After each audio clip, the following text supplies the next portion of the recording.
Hey, this is Coach Lee Hopkins here. I just want to let you know that you're awesome and your feelings matter. I know the holidays are fast approaching, and if you're going home to a family to be surrounded by people who don't believe that your feelings matter, and you constantly get caught up in the fighting and the frustrations, the woulda, coulda, shouldas, the obligations that you have with family, I want to empower you to break those generational patterns of disdain and distrust. On October 9th, for 4 weeks, I will be releasing content from my masterclass, Friends with Family. This content from Friends with Family is going to help you develop skills to be more grounded in yourself so that you can actually connect with your family. By the end of the 4 weeks, you are going to learn to create more connecting and curious conversations. You'll also learn how to navigate high drama topics without getting drawn into a conflict. Now, this course is not going to fix deep-seated problems that you might have with your family members, and it won't heal any traumas that you've experienced. It's going to help you communicate more authentically to empower you to have regular conversations and actually connect with your family.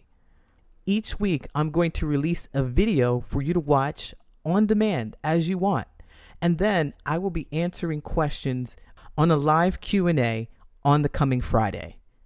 If this interests you, it's absolutely free to join, absolutely free to follow along. There's no obligation. It's my sincere hope that more of us out there who are breaking those generational patterns to not just stop the pain from moving forward, but to really become friends with our family. If you want to be a part of this, we start October 9th. Check the link in the show notes. Hey, what's going on? My name is Coach Lee Hopkins. My pronouns are he, him, his, and you're listening to the Patterns of Possibility podcast. This is a podcast dedicated to helping you replace harmful patterns with new possibilities. In each episode, we'll explore topics that inspire you to be yourself, live your truth, and make lasting connections. In this episode, we're going to talk about who you are and what kind of people you attract.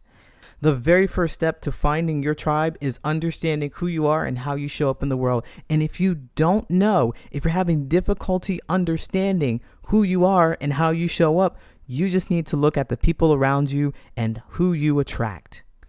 By the end of this episode, you'll be that much closer to understanding what you really want from the people closest to you. Are you ready? Let's go.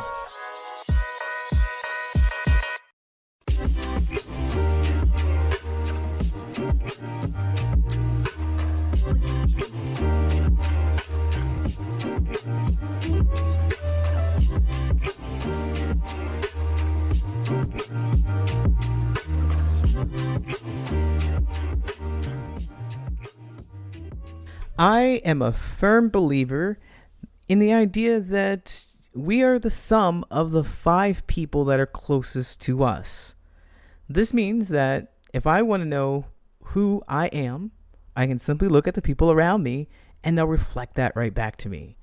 I can look at the 5 people closest to me and see myself reflected right back. And I think that's the same for you too. Who are the people around you? I love this concept mostly because my eyes are always outside of my head. They're always facing outward and I can't see me clearly.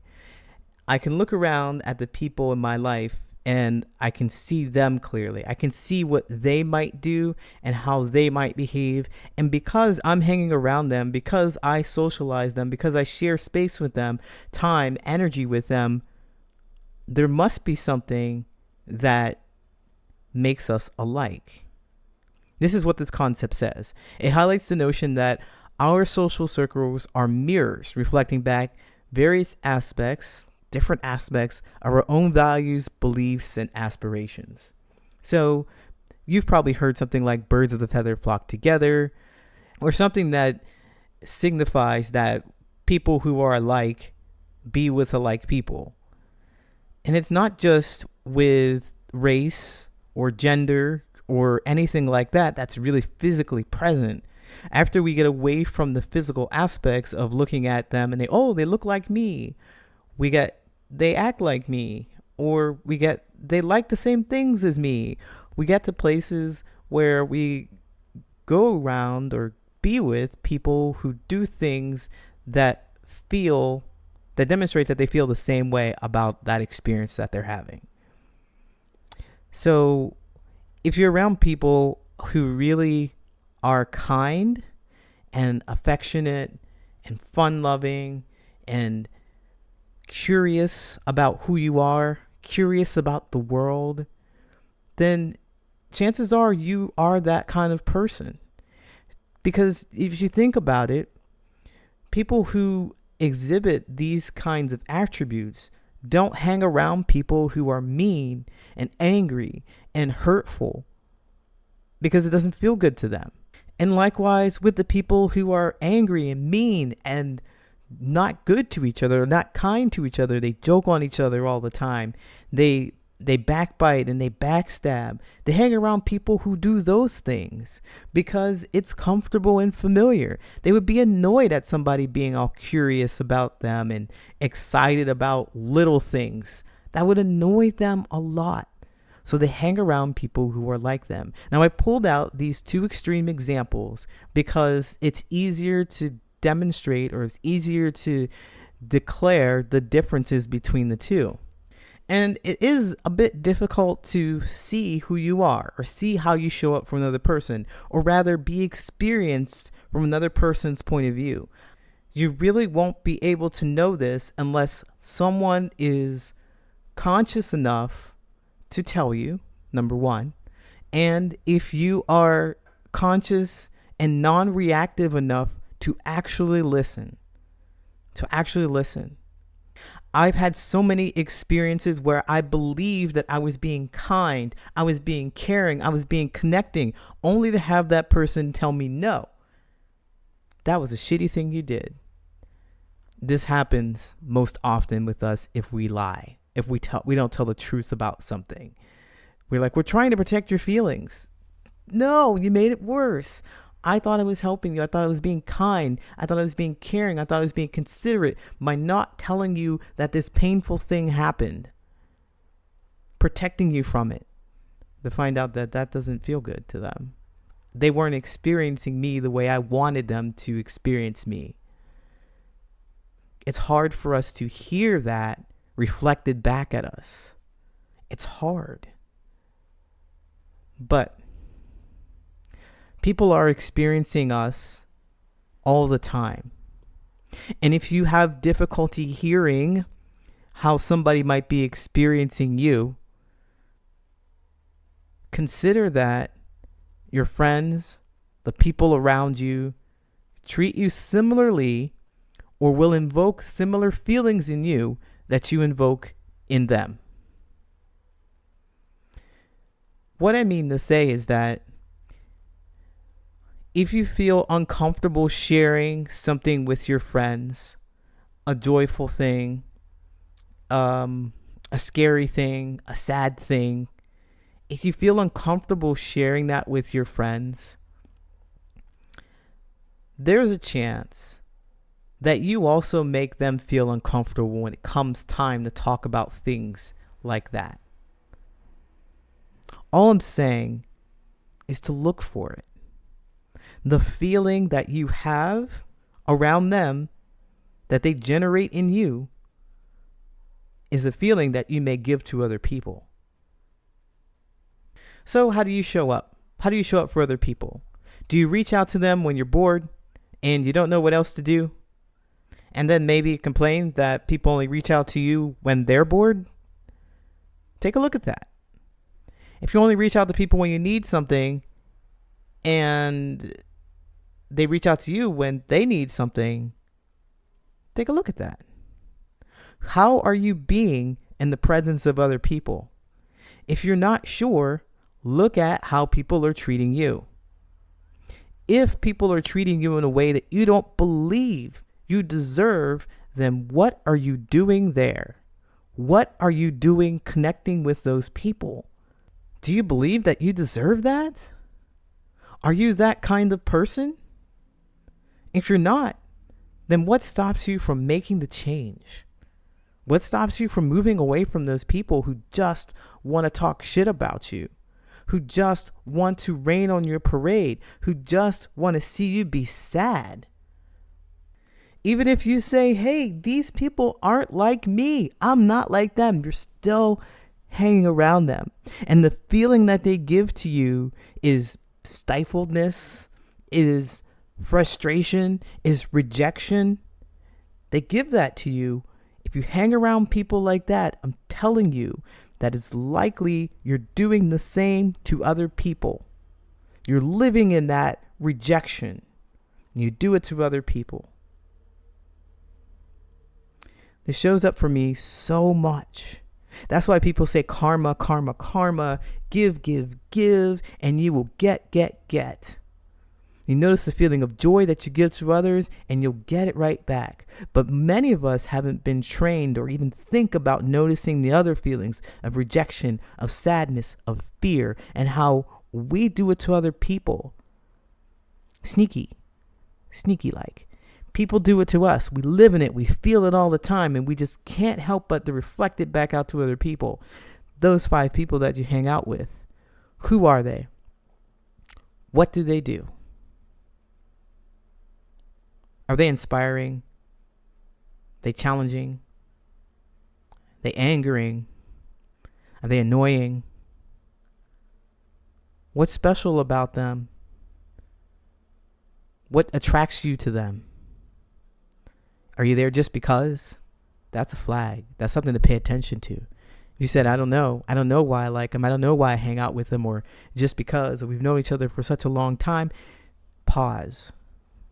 You really need to examine. I want to ask you, what kind of people do you think you attract? There's no right or wrong answer. There's just knowledge to be gained about yourself. I'll be right back with the Answer Reddit question. Are you tired of being around people who just don't get you? Have you been putting yourself out there but not able to find anybody that matches your vibe? You're not alone. Making friends, especially as an adult, is hard. My name's Coach Lee. I'm a social connections coach, and I want to help you find your tribe.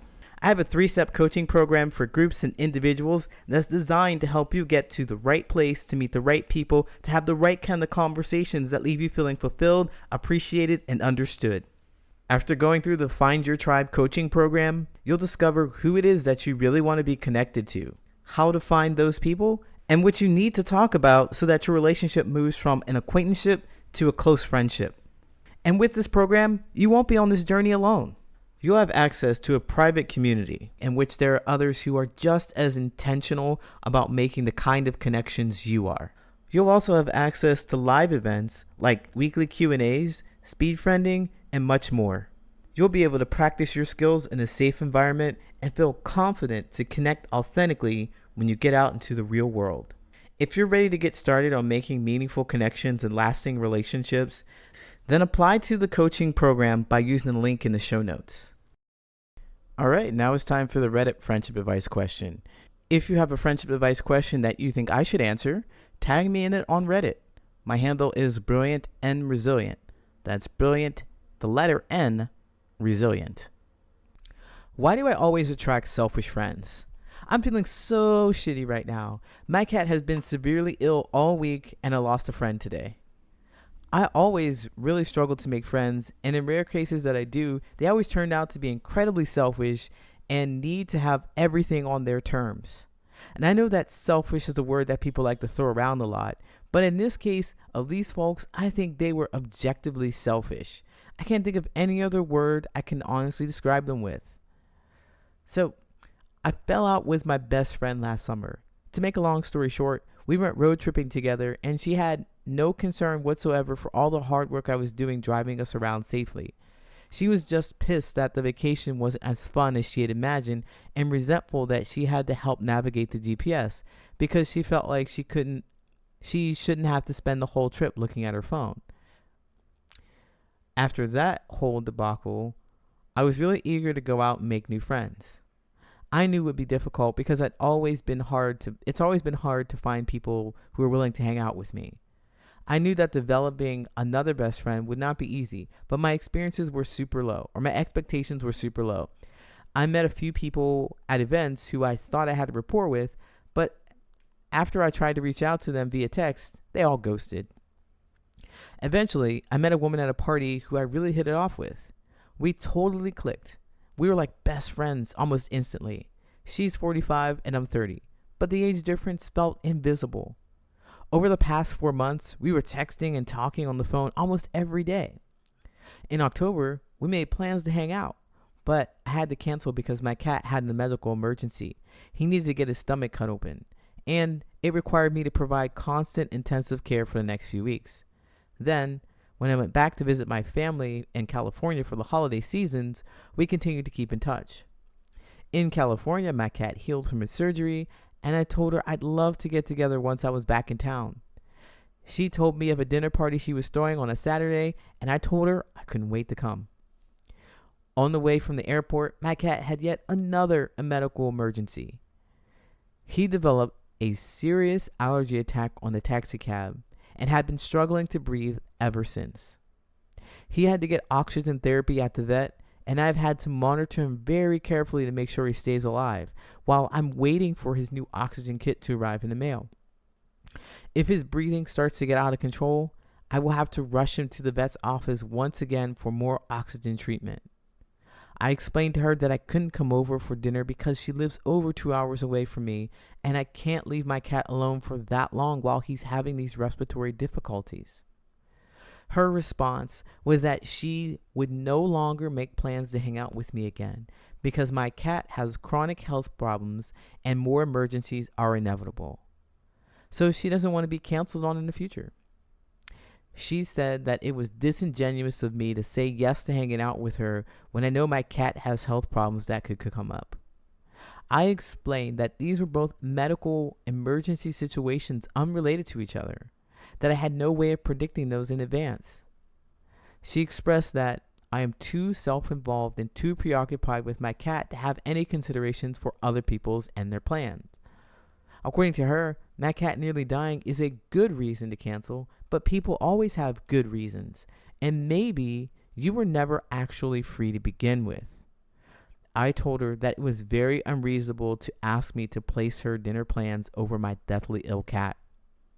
And I'd ask her how she would feel if she was the one who had health problems and her friends announced that they would no longer make plans to hang out with her because she might have a medical emergency and not be able to attend. She said, "How dare you compare me with an animal? That's disgusting and defensive.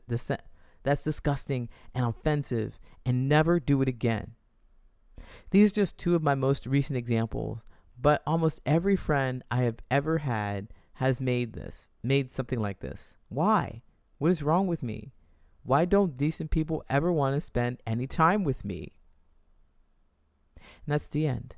Redditor, thank you so much for posting this, and I appreciate the detail that you have posted. It feels very fair. It's not just one-sided. Essentially, I hear you saying that these people are selfish, especially the detail of the second story of the cat, and I hope that your cat is okay and everything. But what I brought this story up, I picked the story up because I thought it was so interesting about the detail that you have put out here for the other person's point of view. And this whole podcast episode is about attracting people who reflect us.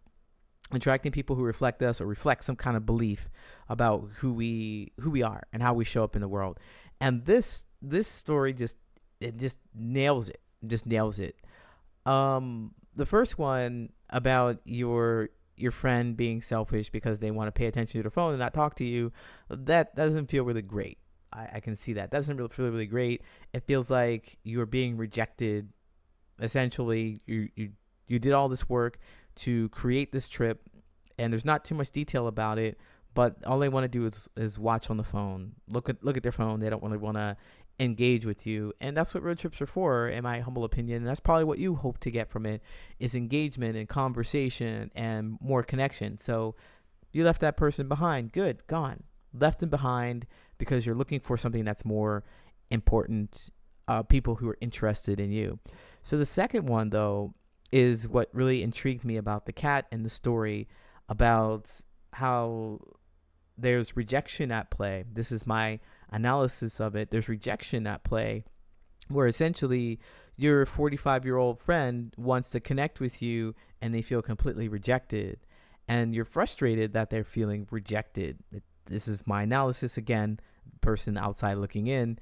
It seems like you're frustrated that they're feeling rejected, and they're just like, they're supposed to wait for you as long as need be because you have an emergency.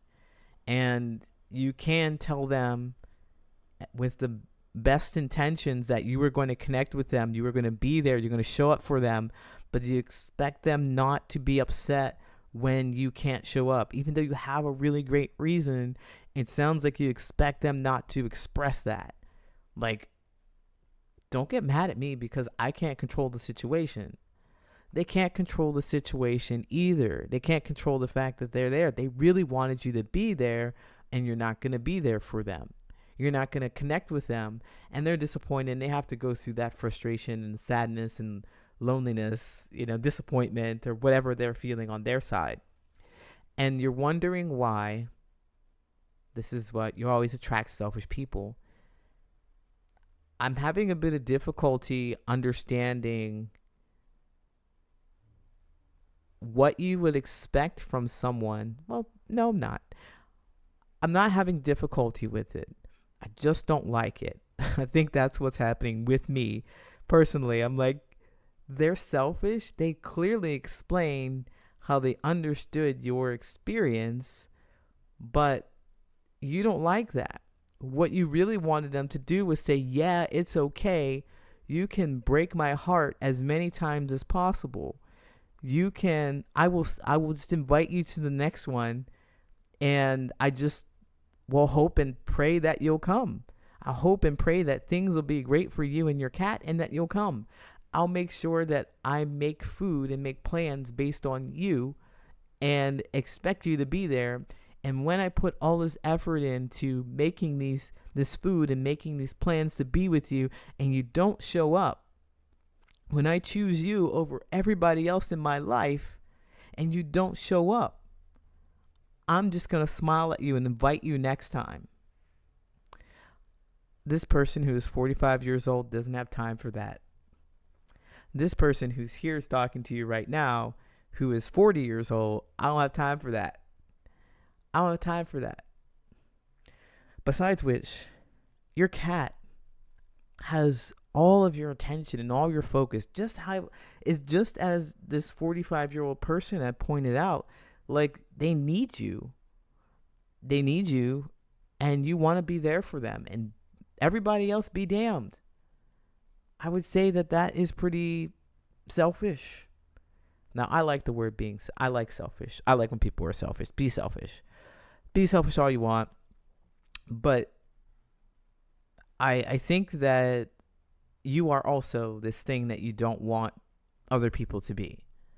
You are not thinking about their feelings and what has happened with them, but you expect them to think about you and your feelings and how much effort you have to put into saving your cat. Well, she doesn't have no obligation to your cat. She doesn't have that. You have the obligation, and everybody else be damned. Everybody else be damned. This is important to you. Be selfish. Go with it. Rah, rah, rah. And just notice that there's impacts for other people. You've made your decision. You've made your choice, and you've chosen the best to your abilities. You've chosen what feels good to you. You've chosen what feels like it's right. Good. Kudos. Do that. I just want you to recognize that everybody doesn't feel the same way, and your actions have consequences. They have impacts. They do hurt people. They do excite people. They make people angry. They make them afraid. They make people sad. Whatever it is that you've chosen to do for yourself, people are going to respond in the way that they respond. And because they respond in the way they respond, it may feel selfish to you, but didn't you make a selfish choice? The selfishness is choosing things that support you or that are in your best interest. Everybody should do that. Do it. You did it for your cat, and now this 45-year-old person is doing it for themselves. I hope that you can see that your actions and behaviors are the same, in the sense that you've chosen the thing that is best for you, and they have chosen what was best for them. These choices that you're making, where you say people are selfish, you're maybe pouring into them and not giving you what you want.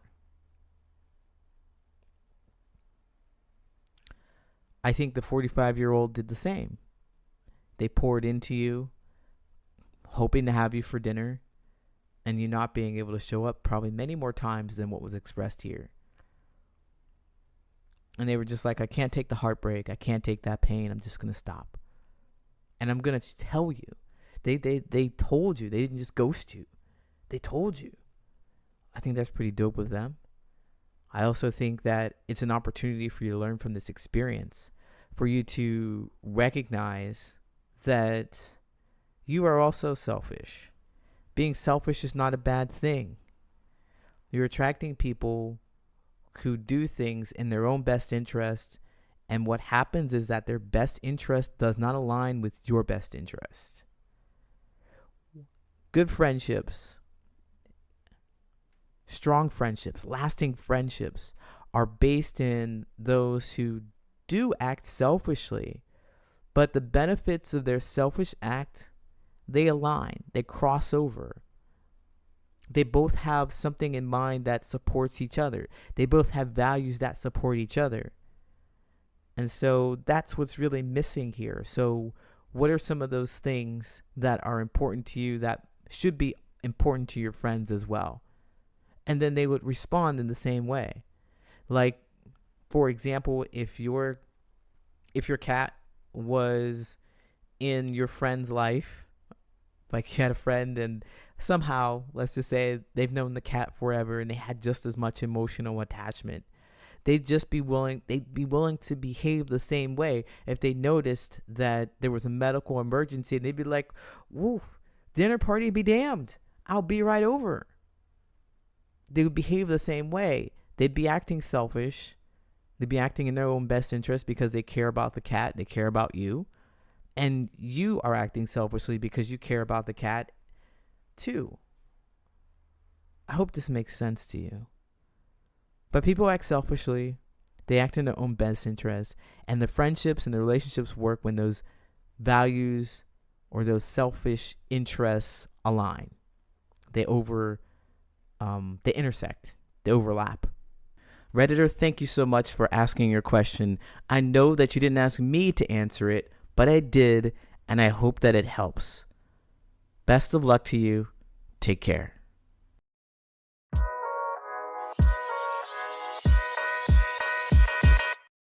My name is Coach Lee Hopkins, and you have been listening to the Patterns of Possibility podcast.